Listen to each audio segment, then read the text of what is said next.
Assalamualaikum warahmatullahi wabarakatuh. Waalaikumsalam warahmatullahi wabarakatuh. Jadi teman-teman, pada siang hari ini kita akan membahas tentang geostrategi dalam politik. Geostrategi adalah penggunaan kekuatan politik dan kekuatan militer untuk mengamankan posisi suatu negara di dunia.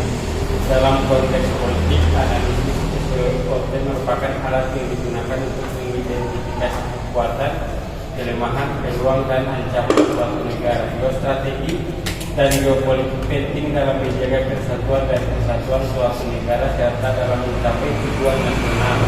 Posisi geopolitik dan geostrategi Indonesia mempunyai peluang, maksudnya pengaruh asing, dan negara ini berpotensi menjadi pemain penting di kancah global. Nah, kira-kira teman-teman ada yang memiliki pendapat lain tentang geostrategi dalam bidang politik ini, saya persilahkan.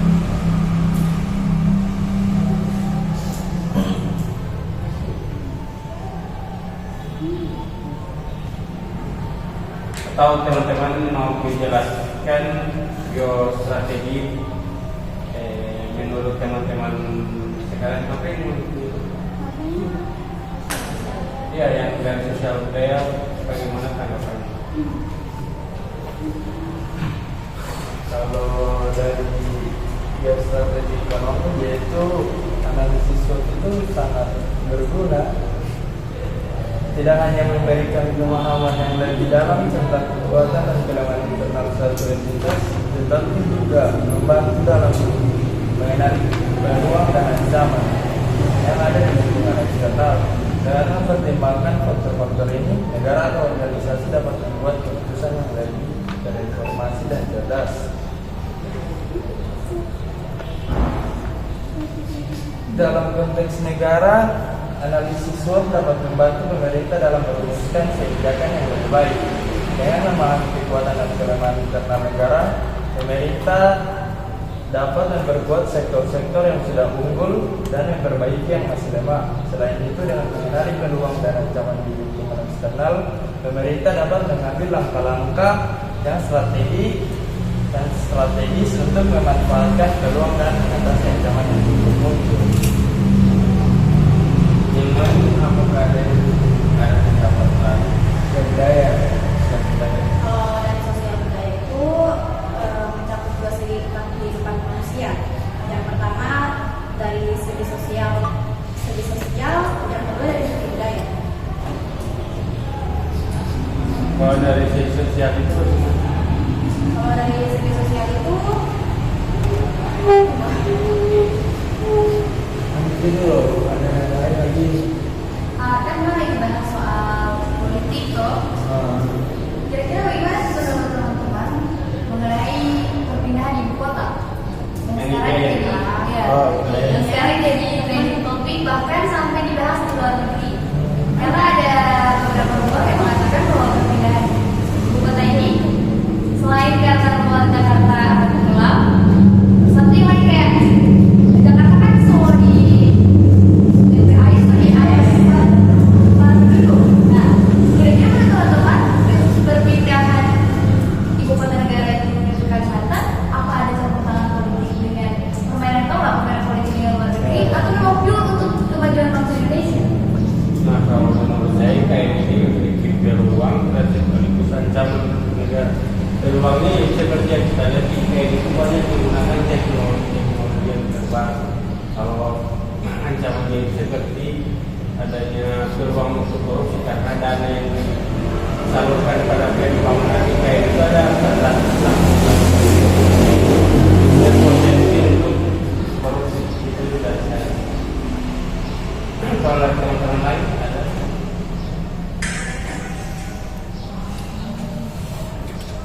Nah, kalau untuk kaitannya dengan politik luar negeri, saya kurang tahu.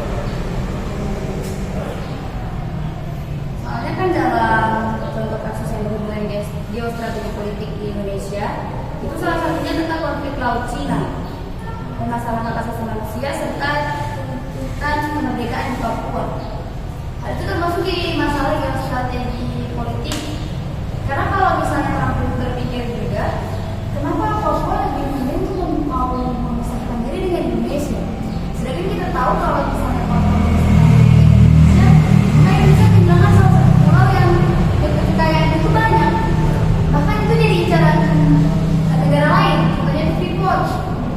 Jadi sangat sangat apa ya, dikatakan tidak mungkin juga kalau terkait dengan hal itu tidak ada itu kaitannya dengan politik luar negeri. Kalau menurut teman-teman ada hal lain, silakan dibuka.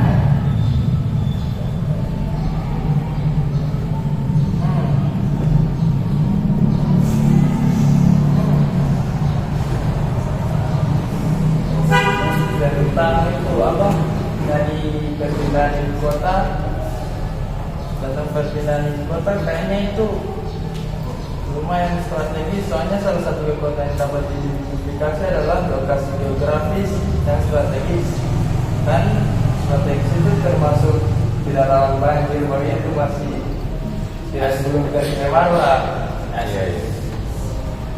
Negara-negara yang memiliki akses yang baik di jalur perdagangan internasional atau sumber daya alam yang melimpah memiliki keuntungan kompetitif yang signifikan.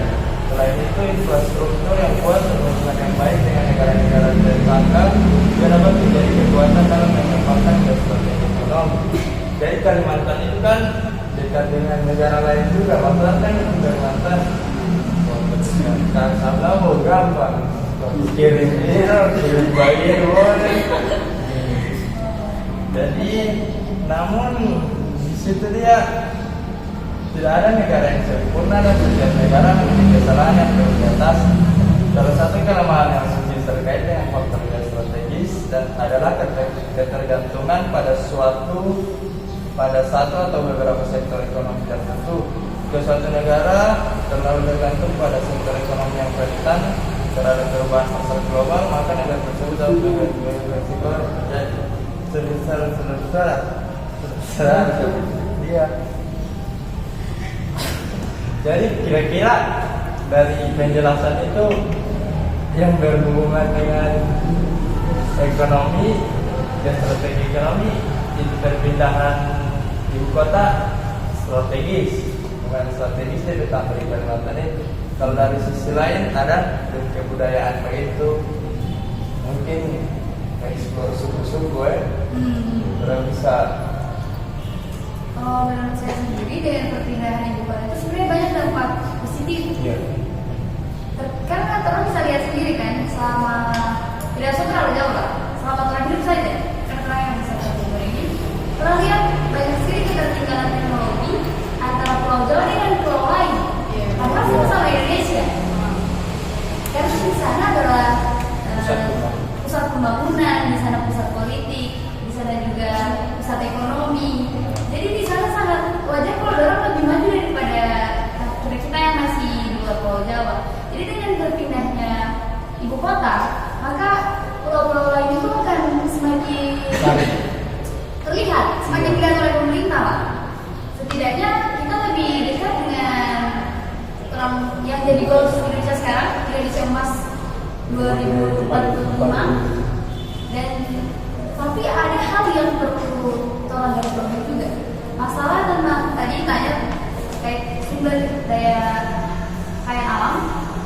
Seperti yang teman tahu bahwa Kalimantan adalah pulau terbesar di Indonesia yang masih memiliki hutan yang sangat dijaga dan dilestarikan. Bahkan banyak satwa-satwa yang ada di sana. Dengan pembangunan itu kan otomatis orang mau nebak banyak sekali pohon. Dan juga pasti polusi mungkin kalau pusat politik sudah di sana, mungkin polusi udara juga bakalan bertambah di sana kan. Dan itu juga harus memikirkan hal itu.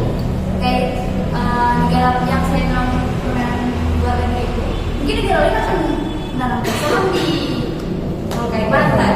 Nah, kita tidak tahu apa yang akan terjadi, sama seperti yang di Papua. Kita tanam saham negara lain di berikutnya orang di Papua. Kalau itu dari sumber kayak yang lain, ada pandangan yang terkait hal ini. Supaya kan sama-sama sharing juga gimana kira-kira kalau sudut pandang yang berbeda, supaya kalau mau tahu lah. Kita dari segi sumber daya alam itu kurang. Tapi dari yang saya dengar, untuk hutan yang terpakai untuk membangun kota IKN itu hutan buatan lah, bukan hutan asli Kalimantan. Jadi Jadi untuk hutan Kalimantan sudah terlestarikan tanpa menebang pohon yang akan menjadi kota IKN Nusantara. Iya betul. Iya. Yang dia ini itu kan produksi yang dia tanam tanaman yang macam tidak tahunan bagi tidak yang awal. Tapi kan ibu kota di situ diambil bukan cuma sementara, karena untuk kemungkinan ibu kota yang memang dilestarikan oleh dia mana bang? Iya itu tergantung PWB ke depan dalam PKB Jakarta. Makanya kan itu termasuk ancaman. Iya itu. Itulah yang kita telepon. Betul. Oke, kalau ada teman-teman lain bagaimana? Teman-teman yang anggapan terkait dengan pemilihan kota dari Projo ke Parman.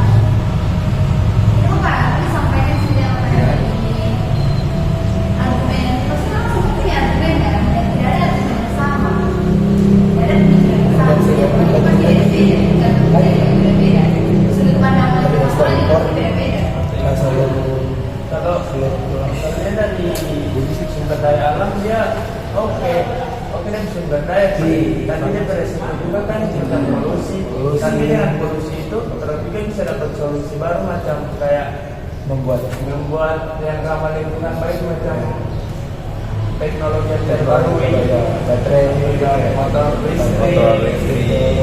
Jadi kalau soal manfaat bisa diedukasi dan didorong SD bahkan ulang itulah penanaman besar-besaran dari tadi saya tambah strategi tambah infrastruktur keseberapa dengan versi ya solusi itu pendapatan kan Jadi kayak ini tuh tanggung jawab pemerintah besar sekali. Iya. Karena kalau Kalimantan itu kan sangat banyak sekali DP kayak apa sih itu. Dan sedangkan kalau orang membalas jadi yang masalah orang teknologi dan semua yang harus dilakukan lingkungan, dapat kita laporin lah SDM-nya kalau dia belum bisa mencapai itu. Karena sampai sekarang pun untuk masalah pemilahan sampah itu masih susah sekali. Apalagi kalau mengenalkan yang ini ramah lingkungan, yang ini tidak ramah lingkungan. Jadi semuanya memang tanggung jawab pemerintah sangat besar di pembangunan. Mungkin langkah baru dengan inovasi-inovasi baru pemerintah bakal melakukan. Mungkin begitu ya. Tapi terlepas dari itu semua sih, semoga karena ibu kota Kalimantan, ibu kota Indonesia seperti di Kalimantan, semoga Kalimantan ini tidak mau rusak. Dan karena kan Kalimantan ini kan kota yang besar, toh banyak hutan kolong, semoga tidak mau rusak. Harapan sama orang. Kota terpindah ini. Semoga tetap terjaga, semoga tetap ada banyak hutan di Indonesia.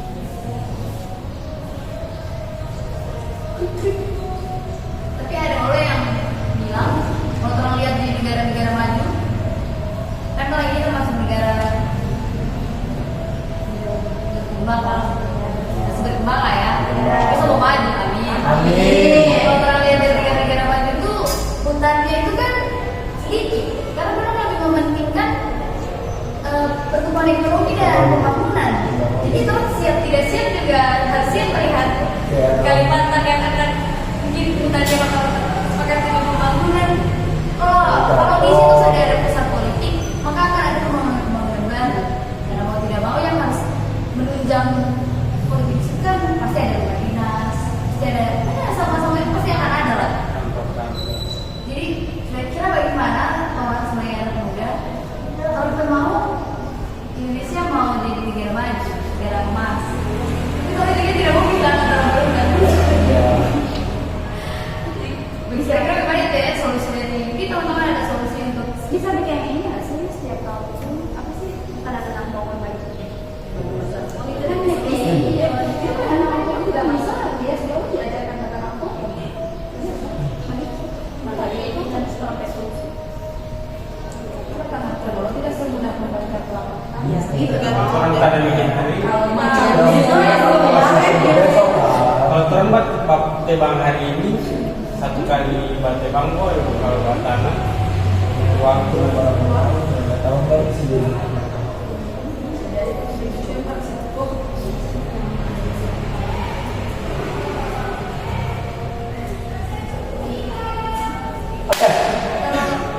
menurut saya tetap orang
saya mau, pemimpin negara yang saya mau, ini kan negara Indonesia kan sudah mulai maju dalam perekonomiannya. Yang saya mau tahun ke depan itu negara Indonesia lebih difokuskan untuk pertahanan negaranya, karena untuk segi ekonomi negara kita sudah bisa dibilang maju. Itu saja. Saya kurang setuju dengan perekonomian negara yang sudah maju, karena masih banyak di pelosok-pelosok negara Indonesia ini yang masih ekonominya masih kurang dibandingkan dengan Pulau Jawa. Dan menurut saya kalau untuk pemimpin yang ini, kita mau bicara yang tentang Indonesia di zaman akan datang, yang generasi Indonesia emas. Kalau menurut saya lebih ke generasi milenial ini berkuat gitu, karena pemimpin yang yang bisa menyuarakan suara rakyat, apalagi generasi milenial.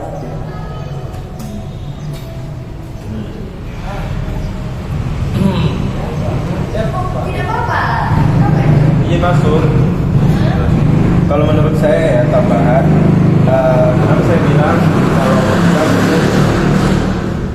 kalau kita butuh pemimpin yang berfokus ke pertahanan negara. Kita lihat kondisi sekarang di mana negara banyak yang berkonflik, mulai mengambil daerah-daerah seperti Palestina dan Israel, Ukraina dan Rusia. Di situ kami belajar betapa pentingnya meningkatkan pertahanan negara. Jadi gitu.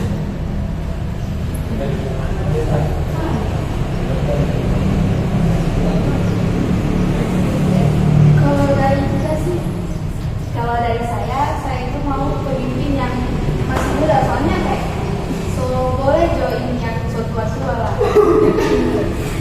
Karena mengingat banyak sekali rumah dari sampai wakil presiden yang sekarang menjabat. Jadi kayaknya saatnya anak muda yang memimpin negara ke depan.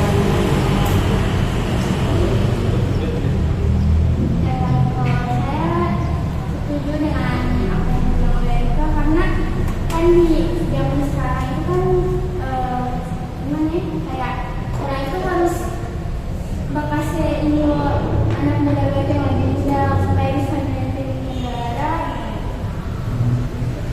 agar lebih maju, terutama untuk keamanan bangsa dan negara. Nah ternyata harus kayak bahagia.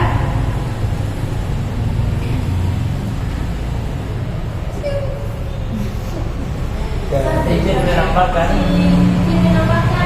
Ayo.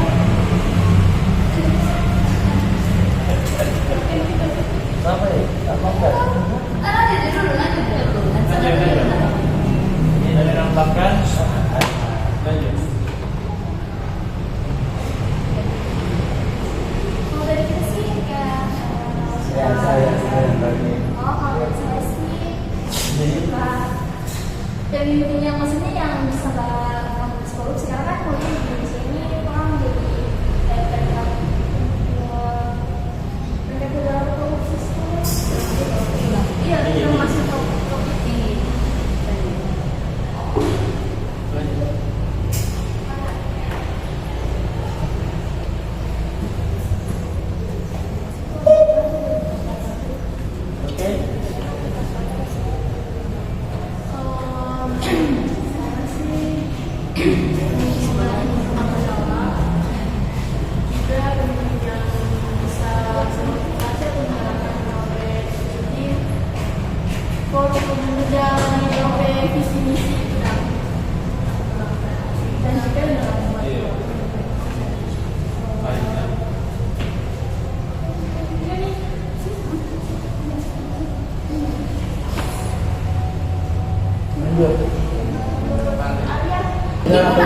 Pemimpin yang bisa membawa Indonesia ke ini sih, ke jadi lebih baik, jadi negara yang lebih ideal untuk manusia.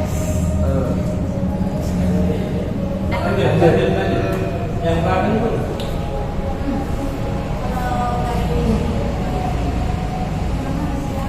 Kalau dari saya sendiri sih, pemimpin yang maksudnya yang itu kayak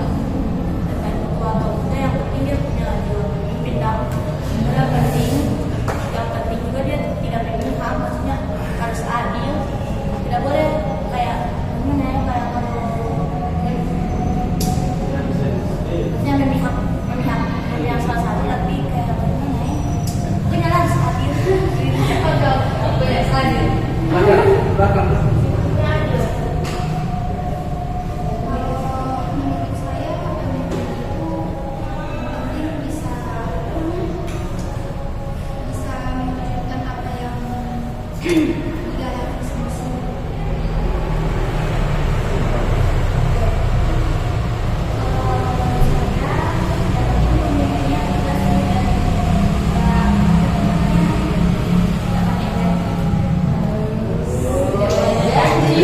Harus bukti ya, mabuk.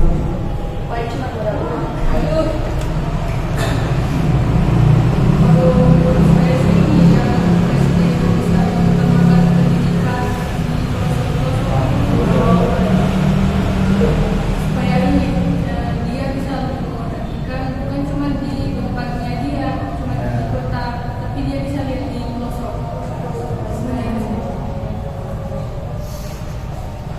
Menurut saya itu yang pasti sebuah pendidikan itu kan yang pertama jawab, terus namanya tidak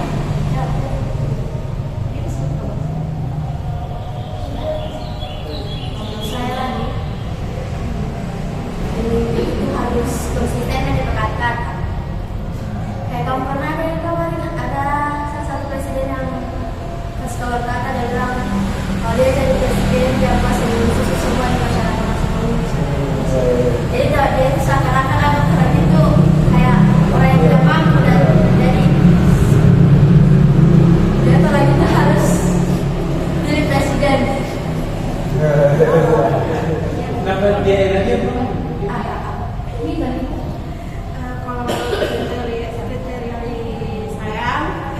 saya mau presiden yang bisa meneruskan kinerja presiden sekarang, karena kita lihat saja pembangunan di era presiden sekarang kan sangat maju, mulai dari jalan-jalan yang ada di pelosok-pelosok daerah itu sangat maju. Jadi saya ingin presiden yang mau melanjutkan kinerja presiden sekarang dan presiden yang tidak mempunyai visi misi yang tidak masuk akal lah, kayak 30 juta gaji guru kan tidak masuk akal atau BBM gratis. Nah itu menurut saya. Kalau menurut saya sama presiden yang lebih mempertahankan itu keamanan negara, karena kan sekarang itu di sini kan banyak pembangunan tuh proyek-proyek perusahaan, tapi yang pegang itu orang luar. Jadi secara tidak langsung Indonesia kan lama-kelamaan akan dijajah tuh kalau orang luar mau masuk terus. Jadi mungkin lebih diketahui, jangan sembarang terima tuh. Setidaknya bisa orang Indonesia yang pegang, kenapa harus orang luar? Ini tuh orang negara tuh.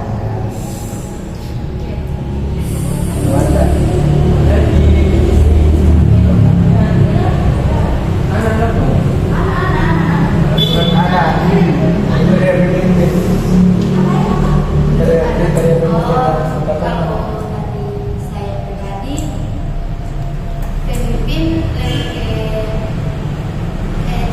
diri pribadi lah, orang jadi pemimpin dari diri sendiri bisa dia dari DP diri dulu, dia memimpin DP diri dulu baru ke orang banyak. Yang pasti menjadi seorang pemimpin itu kan tidak semudah balik telapak tangan dan jadi pemimpin lebih dibukti. Kebanyakan kan pemimpin janji baru yang penting orang ada doi tapi begitu kan, jadi lebih ke tidak pada janji. Kalau saya sih mau pemimpin yang bisa mensejahterakan rakyatnya, terus di berantas korupsi.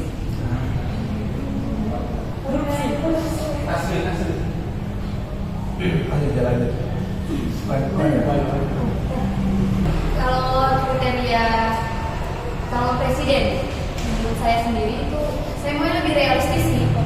Saya tidak mau juga orang hanya fokus ke pembangunan dalam negeri, tapi juga tidak fokus dengan pembangunan apa di luar negeri. Padahal kerjasama luar negeri itu sangat perlu. Dan presiden yang saat ini sedang memimpin, beliau sudah membangun anak-anak itu. Tentunya seperti Indonesia itu masuk ke golongan G20. Dan G20 itu sudah ada wacana akan membuat mata uang yang akan dipakai dalam perbelanjaan di negeri-negeri yang masuk di G20 itu, negara-negara yang masuk di G20 itu.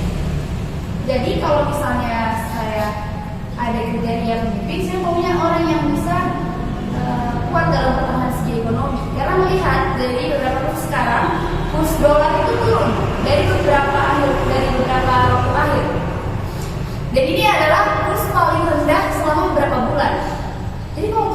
kuat di bagian ekonomi, jangan harap apa infrastruktur korupsi apa itu akan berberantas. Karena sangat tidak mungkin itu kalau mengadakan infrastruktur tidak ada uang. Jadi kalau menurut saya penguatan dari segi ekonomi, lalu setelah ekonomi sudah kuat, maka SDM juga harus kuat. Kalau orang berpemimpin bagus tapi SDM juga tetap rendah, susah. Mengingat orang PSDM yang sekarang ini lagi terkena masalah stunting, padahal adalah gara-gara ini penerusnya pemimpin yang sekarang. Dan masalah stunting ini katanya sudah ada anggaran, tapi tidak ada pembuktian. Entah bagaimana tidak tahu, itu tersalurkan yang baik atau seperti apa. Tapi kalau misalnya orang lihat dengan lemahnya ekonomi, maka juga akan melemah dari sistem keamanan, pembangunan dan segala macam. Terima kasih. Selanjutnya. Menurut saya setuju kalau pemimpin itu anak muda. Tapi saya juga setuju kalau pemimpin itu yang sudah berumur, karena mereka kan sudah pengalaman. Jadi orang bisa membantu kepemimpinan itu kayak anak muda. Lalu supaya kalau ada yang lebih kuat dengan kalau ada yang lebih kuat dari pemimpin dengan kayak ada anak muda, supaya dia itu kayak membantu dia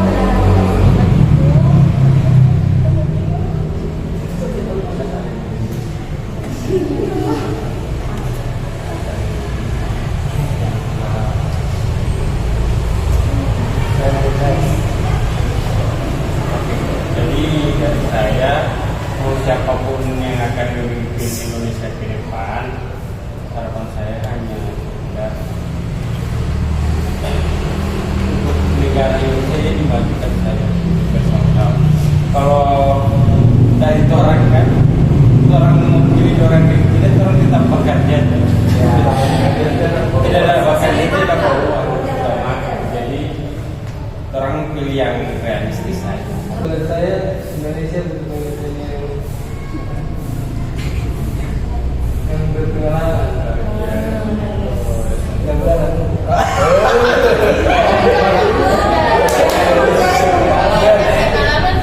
Kan menurut saya sebuah Indonesia jadi negara yang maju. dia itu kasih lanjut kinerja yang pemimpin. Lanjut dari kinerja yang Barang-barang.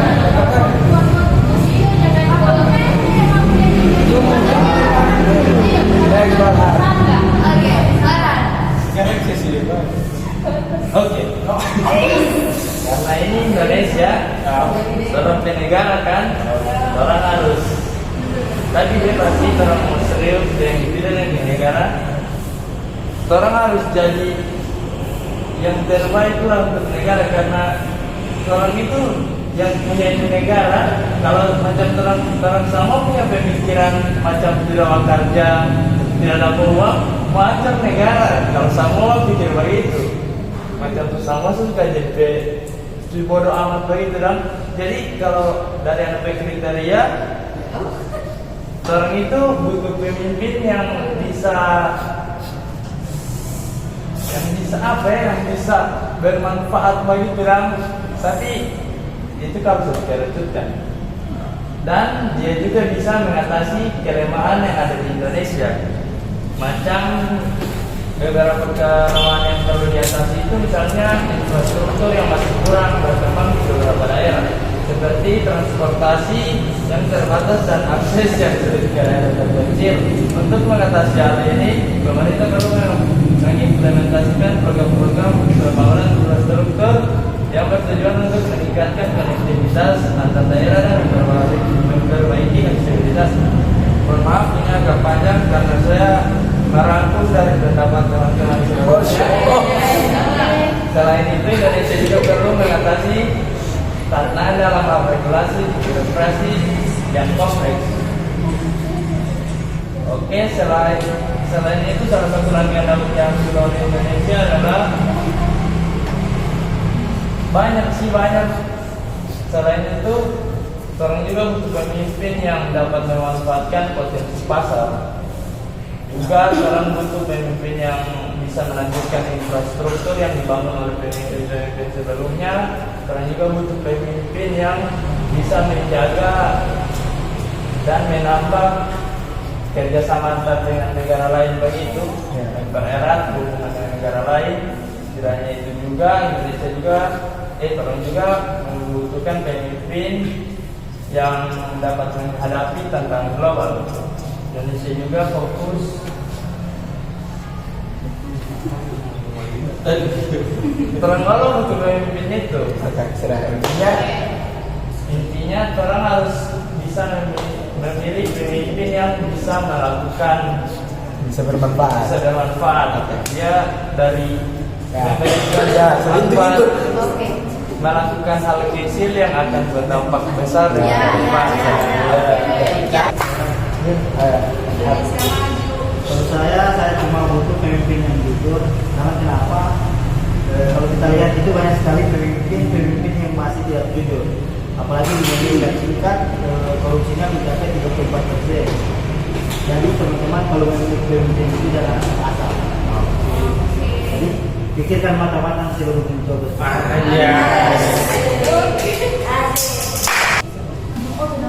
Oke, teman-teman, karena hari ini kita telah mengemukakan pendapat kita masing-masing tentang bagaimana harapan kita untuk Indonesia ke depan, dan saya berharap apa yang teman-teman harapkan itu bisa terwujud dan terrealisasi oleh pemimpin yang akan terpilih nanti. Oke, sekian materi pada hari ini. Wabillahi taufiq wal hidayah. Wassalamualaikum warahmatullahi wabarakatuh. Waalaikumsalam warahmatullahi wabarakatuh.